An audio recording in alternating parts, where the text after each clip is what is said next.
Welcome everyone. My name is Zoe Benfield. I'm currently caretaking the lead IQA for Business Administrator. And today we're going to go through the new customer PowerPoint and webinar for Business Administrator Level 3. So welcome everyone. I hope everyone is well. Today, this is the new customers presentation for the overview of the process for Business Administrator Apprenticeship's Endpoint Assessment. So first thing we're going to look at is the difference between on-programme and endpoint assessment. So obviously when the apprentice is on programme, they may be doing an on-programme qualification and they are learning their trade whilst having 20% off-job training to learn about business administrator theory. The endpoint assessment is a summative assessment at the end of this time to showcase the learning within this time.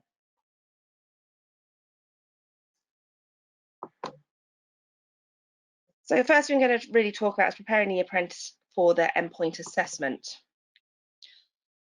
So in terms of the information that you require, we have a specification and additional resources, and all of these can be found on ACE 360 in the knowledge base. For those of you who aren't aware of what the knowledge base is, down the left-hand side of ACE 360, there is a blue menu, and at the bottom of the blue menu, there is what looks like a magnifying glass. If you click on that, you'll be able to find a wealth of information on any standard that your training provider requires. For Business Administrator, you will literally click on the drop-down menu and choose Business Administrator, and here you will find all the documents that you require, including our additional resources such as our mapping grid that can be used for the portfolio interview, and the specification and the additional resources. All of this information can also be shared with the apprentice by you as training providers, so the apprentice is aware of what is required for endpoint assessment. Apprentices must complete their on-programme learning of at least 12 months. And then as a training provider, the gateway documents need to be uploaded onto ACE 360, where these will get approved by the endpoint assessor, who will then book in a planning meeting and the endpoint assessment. Once gateway has been confirmed, the apprentice will be allocated an assessor and the EPA should be completed within 8 weeks of that date. Obviously, if there are any problems with this or any concerns, we can discuss this on a one-to-one basis.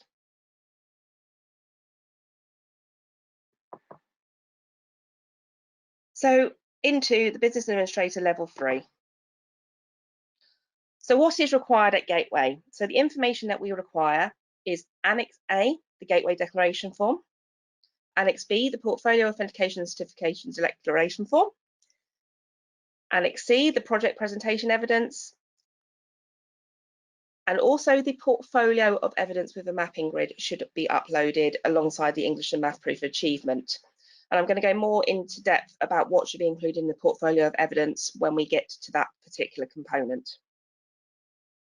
So all this information is uploaded onto ACE 360. To make sure and minimise errors where possible, please check all the dates are correct, that if certification is in a different surname, for example, the apprentice has been married in that time, that we have proof of the change of name as well uploaded as an addition. And then we can get that signed off and start the process of booking the endpoint assessment.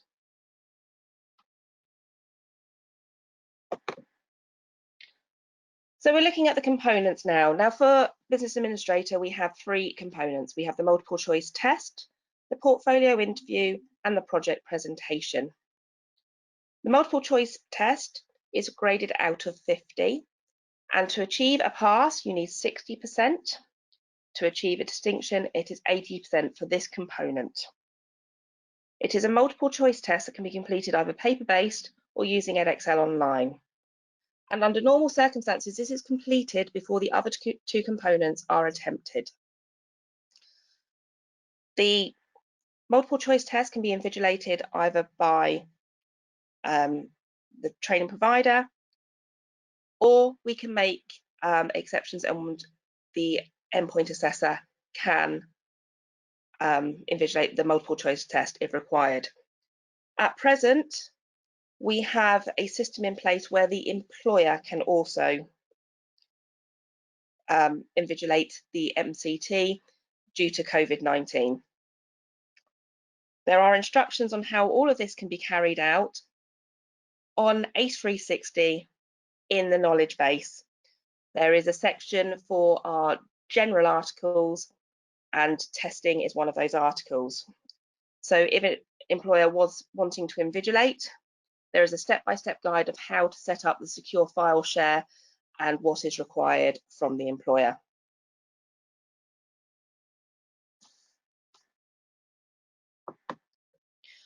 So moving on to the portfolio-based interview. To achieve a pass, 60% must be achieved. It is graded out of 100, so 60 marks out of 100 must be achieved across the interview. The aggregate grade is what decides whether the overall assessment is a fail, pass, or distinction. So for the portfolio-based interview, the apprentice has already supplied on ACE 360 a series of work product, witness testimonies and observations linked to the specification for the portfolio-based interview. This should be specific for endpoint assessment and chosen because it links well to the grade criteria. If the apprentice has too many pieces of evidence, it can be very difficult for them to find the evidence, and too few may limit them on what they can share and show to prove they have, to demonstrate where they've shown behaviours and knowledge within the workplace. Using the mapping grid that we have in one of our additional resources, it clearly states the type of evidence that can be used for each grade criteria. And we recommend in the specification that this should be numerical, so the apprentice can find the information easily. If we are doing this remotely, they should have a separate file so they can have it ready to share on their screen. And if they have a paper-based copy, again, it should be clearly labelled so they can find that evidence quickly. The portfolio-based interview is 45 minutes long.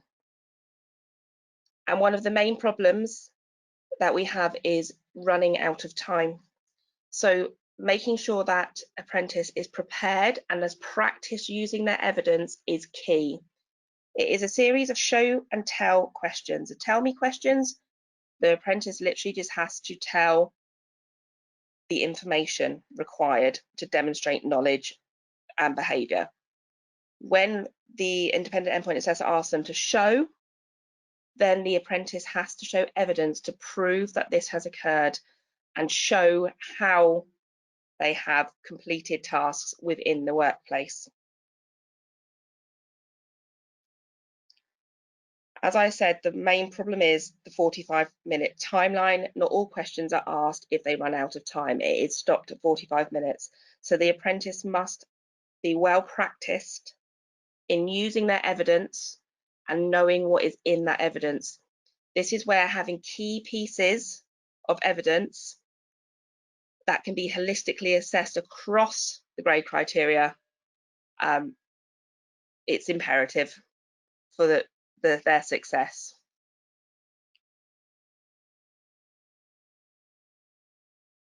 This can be done in normal conditions, either face-to-face with the apprentice or remotely, depending on what is required. And again, it is marked out of 100. And to achieve a pass, 60% must be achieved between the pass and distinction criteria.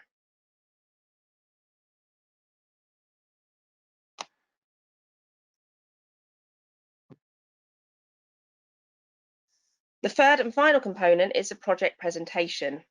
And again, it is 60% pass, 60 out of 100.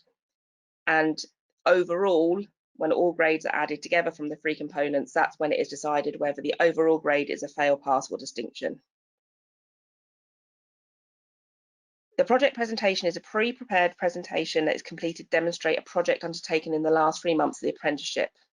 And this should be a project showing an improvement to a process, and it is the apprentice's own project. Or they have to have a key part in a project where they manage part of that project. They have to prepare a PowerPoint presentation, and they have 15 minutes to present that presentation. And then the endpoint assessor has 15 minutes to question them around any areas they want to discuss further, or any grade criteria that has not been met sufficiently can also be questioned in that time. Again, there are key points in the specification which can be found on the knowledge base on ACE 360. And going through this, you can see the key areas that are required. So for the PowerPoint itself, it needs to show transitions and animations. The apprentice has to be able to present clearly using good positive body language and a positive tone. The project presentation must show how they've engaged with stakeholders, the project management tools they have used, how they have communicated, how they have identified the stakeholders, an overview of the project itself and its outcomes, and any problems that they may have had in this time. Whilst using their project management tools, they should be able to demonstrate that they understand project management. In a specification, it clearly states what should be covered to ensure all pass criteria can be met. And again, it is 60% of the overall marks that need to be met to get a pass, and that can be pass or distinction. In terms of the PowerPoint, this should be uploaded to the shared area of ACE, so the independent endpoint assessor is able to see the PowerPoint, and the apprentice only has 15 minutes to present this. So again, the time constraints can often be the problem. So the apprentice should be well prepared and has been able to present this to possibly people that they don't know so well, to help build their confidence in presenting to people they haven't met before or who are in higher positions, so they can practice being confident with that presentation and making sure it can be delivered within those 15 minutes. Another key point is not having too many slides. When you have too many slides, it can often cause time problems and make them overrun. Now, the independent endpoint assessor will stop them when the time allowance has been met. So they have to be able to complete that presentation within that time. And then the endpoint assessor has those 15 minutes to ask questions around the grade criteria and the presentation delivered.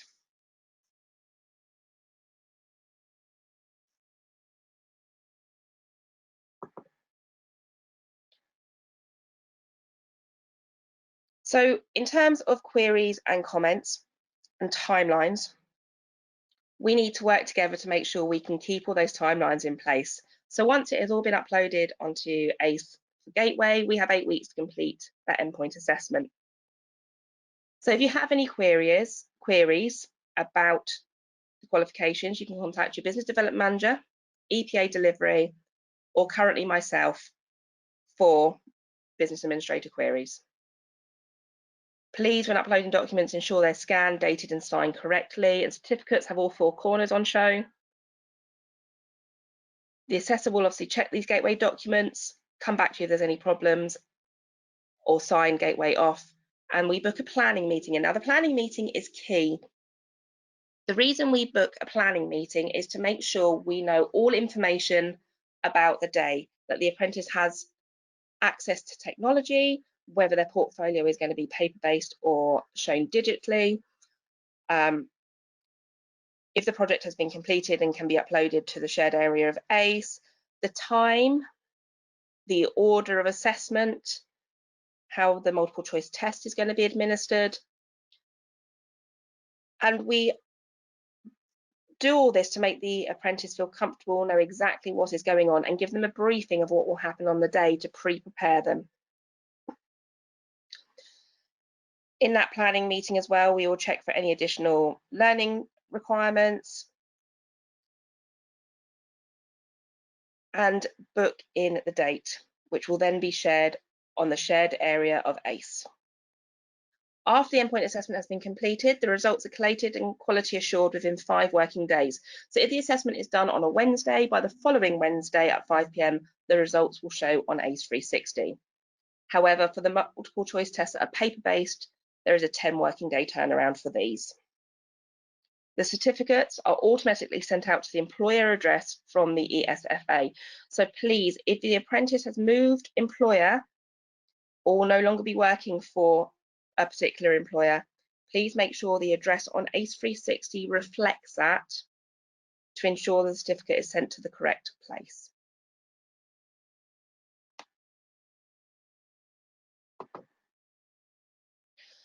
Now, if there are any problems, if you have problems with ACE 360 that are software-based, please contact support@ace360.org. They will be able to help you with any software-based issues. If you have uploaded an apprentice twice, for example, by accident, if the wrong information has been uploaded, these are the people who can support you with that information. They also have online guides and webinars to help you use ACE 360 successfully. If there are any appeals on the decision of the result, these can be sent to EPA delivery@pearson.com.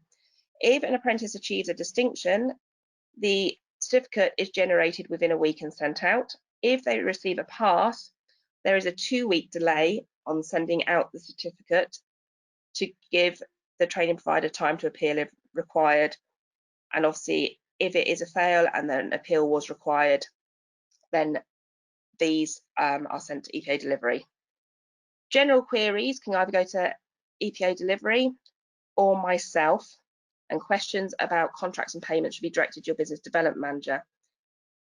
On completion of the endpoint assessment, a notification of results is uploaded to the shared area of ACE for that apprentice, which details what components the apprentice has passed, failed, and the reasons why. So there are clear reasons for you to be able to analyse why that result has been given. If an apprentice has failed, we will give more details in the grade criteria about why this has not been achieved. And again, if you have any queries and want to go talk more in depth about that, we are happy to support where possible.